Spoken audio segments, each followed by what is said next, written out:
Shalom saudara-saudara yang dikasih oleh Tuhan. Bersyukur hari ini kita bisa berjumpa kembali. Saudara, kita patut bersyukur kepada Tuhan karena Tuhan memberikan kita Alkitab sehingga kita bisa membacanya dengan jelas dan kita bisa pelan-pelan untuk memahami kitab suci. Apakah saudara termasuk orang yang suka membaca Alkitab? Salam jumpa dalam program Tuhan adalah Gembalaku. Seringkali orang tidak dapat membedakan antara ajaran Kristen yang Alkitabiah dengan ajaran-ajaran yang seperti ajaran Kristen. Ada kalanya orang berkata, bukankah si A itu berkhotbah pakai Alkitab? Namun saudara-saudara, di dalam zaman Tuhan Yesus, ada mazhab-mazhab yang juga memakai kitab suci yang sama. Tetapi apa yang diajarkan tidak sesuai dengan kitab suci. Mereka mempunyai interpretasi tersendiri. Sehingga apa yang diajarkan sebenarnya bukan ajaran kitab suci. Nah, itulah yang akan kita renungkan hari ini di dalam Injil Matius pasal 22 dari ayat 23 sampai ayat 33. Pada hari itu datanglah kepada Yesus beberapa orang Saduki yang berpendapat bahwa tidak ada kebangkitan. Mereka bertanya kepadanya, "Guru, Musa mengatakan bahwa jika seorang mati dengan tiada meninggalkan anak, saudaranya harus kawin dengan istrinya itu dan membangkitkan keturunan bagi saudaranya itu. Tetapi di antara kami ada 7 orang bersaudara. Yang pertama kawin, tetapi kemudian mati, dan karena ia tidak mempunyai keturunan, ia meninggalkan istrinya itu bagi saudaranya. Demikian juga yang kedua dan yang ketiga sampai dengan yang ketujuh. Dan akhirnya sesudah mereka semua, perempuan itu pun mati. Siapakah di antara ke-7 orang itu yang menjadi suami perempuan itu pada hari kebangkitan? Sebab mereka semua telah beristrikan dia." Yesus menjawab mereka, "Kamu sesat, sebab kamu tidak mengerti kitab suci maupun kuasa Allah. Karena pada waktu kebangkitan orang tidak kawin dan tidak dikawinkan, melainkan hidup seperti malaikat di sorga. Tetapi tentang kebangkitan orang-orang mati, tidakkah kamu baca apa yang difirmankan Allah ketika ia bersabda, 'Akulah Allah Abraham, Allah Ishak, dan Allah Yakub.' Ia bukanlah Allah orang mati, melainkan Allah orang hidup." Orang banyak yang mendengar itu takjub akan pengajarannya.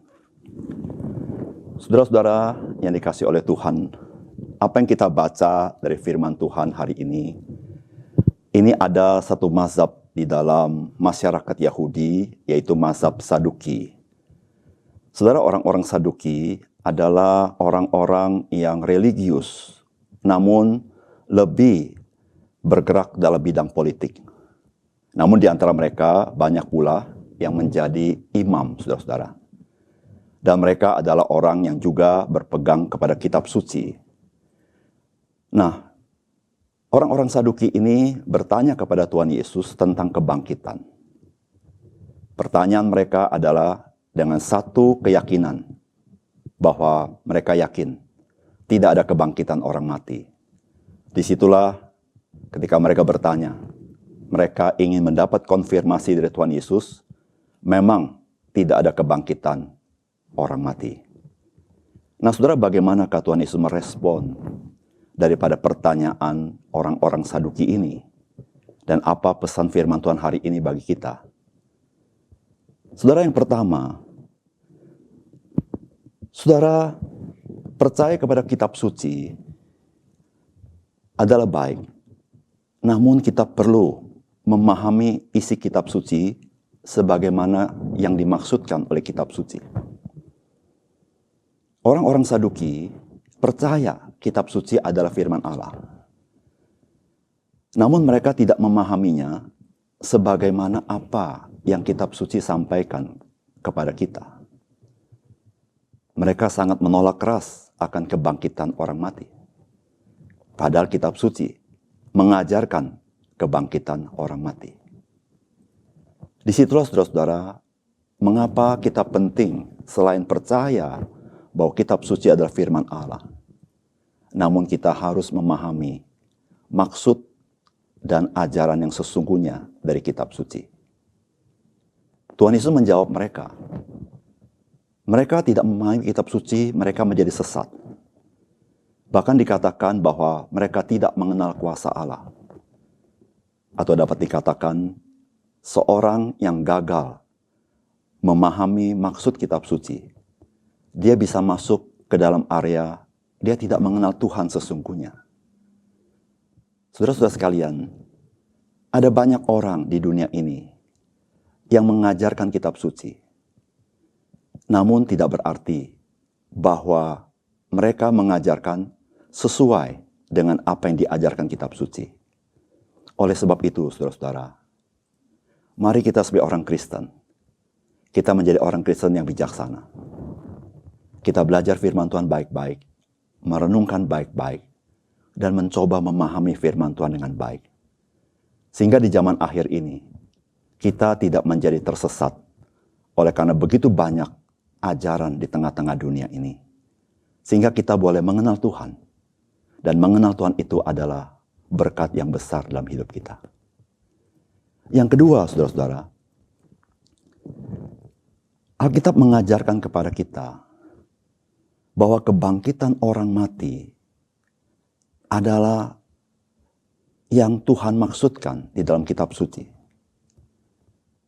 Karena Tuhan Yesus berkata, Tuhan yang kita percaya bukanlah Tuhan atas orang-orang mati, tapi atas orang-orang hidup.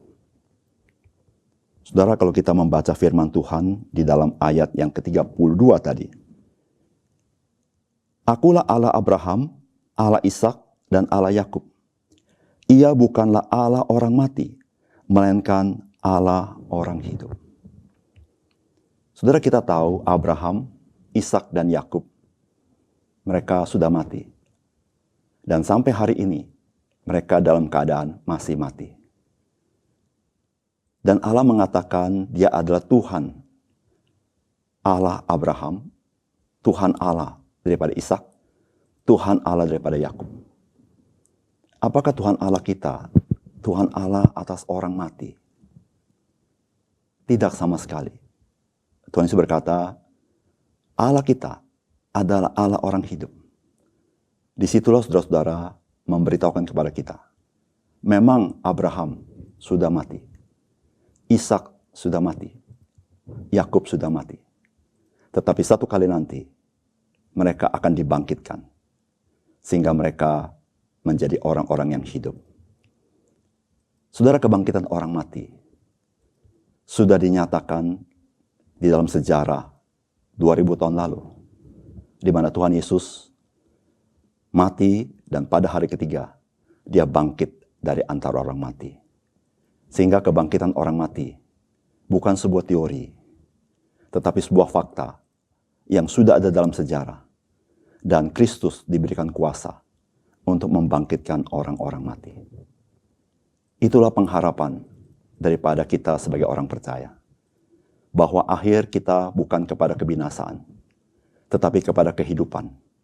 Bahkan jikalau kita satu kali mati secara jasmani, satu kali nanti Tuhan akan membangkitkan kita, diberikan tubuh yang baru, yaitu tubuh kemuliaan. Saudara-saudara, marilah kita menghidupi kehidupan kita dengan perspektif seperti ini, sehingga kita boleh hidup dalam pengharapan. Yang ketiga, saudara, firman Tuhan hari ini mengajarkan kepada kita bahwa kehidupan setelah kebangkitan berbeda dengan kehidupan di dunia ini.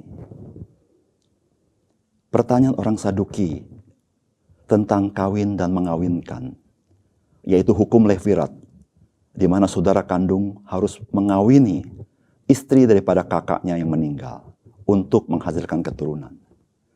Pertanyaannya adalah, nanti wanita ini menjadi istri siapa di dalam kebangkitan? Saudara, Tuhan Yesus mengatakan, masa kebangkitan berbeda dengan kehidupan di dunia ini. Pada waktu itu tidak ada lagi kawin dan dikawinkan. Karena semua hidup seperti malaikat. Maksudnya adalah tidak ada kawin dan mengawinkan. Pada waktu kekekalan, kita tidak hidup dalam hawa nafsu, tidak dalam kedagingan, tetapi kita hidup di dalam kesempurnaan, di mana Tuhan yang menyempurnakan semuanya itu. Sehingga sukacita kita ketika kita di dalam kebangkitan itu adalah sukacita karena kita berhadapan dengan Tuhan yang mulia itu. Sukacita itu karena kita mengalami kemuliaan yang Tuhan berikan kepada kita. Tidak lain dan tidak bukan. Pada saat seperti itu, yang kita rindukan hanyalah memuji-muji dan menyembah Tuhan yang hidup itu. Saudara, di dunia ini kita belajar memuji Tuhan. Dan nanti ketika kita di sorga, kita adalah orang-orang yang dipanggil untuk memuji dan menyembah nama Tuhan. Mari kita berdoa. Bapa surga, terima kasih untuk kebenaran firman-Mu. Biarlah firman-Mu yang telah meneguhkan iman kami, sekali lagi mencelikkan mata rohani kami, bahwa kami memerlukan memahami firman Tuhan dengan benar, sehingga kami tidak mudah dipedaya oleh arus zaman ini. Dan kami bersyukur ya Tuhan, bahwa kami punya pengharapan, kami bukan pada akhirnya binasa, tetapi kami beroleh hidup dan dibangkitkan. Dan bersyukur ya Tuhan, kehidupan dalam kebangkitan berbeda dengan kehidupan di dunia ini. Satu kehidupan yang sempurna, di mana kami dipuaskan oleh kehadiran Tuhan. Bapa surga, terima kasih sebagai orang percaya, kami juga boleh mengalami, mencicipi suasana surgawi dalam hidup kami, dengan hidup dipenuhi oleh Roh Kudus. Biarlah hidup kami di dunia ini boleh menyatakan kebaikan, kemuliaan, dan juga berkat-berkat yang Tuhan berikan kepada kami. Terima kasih Tuhan. Dalam nama Tuhan Yesus, kami berdoa. Amin.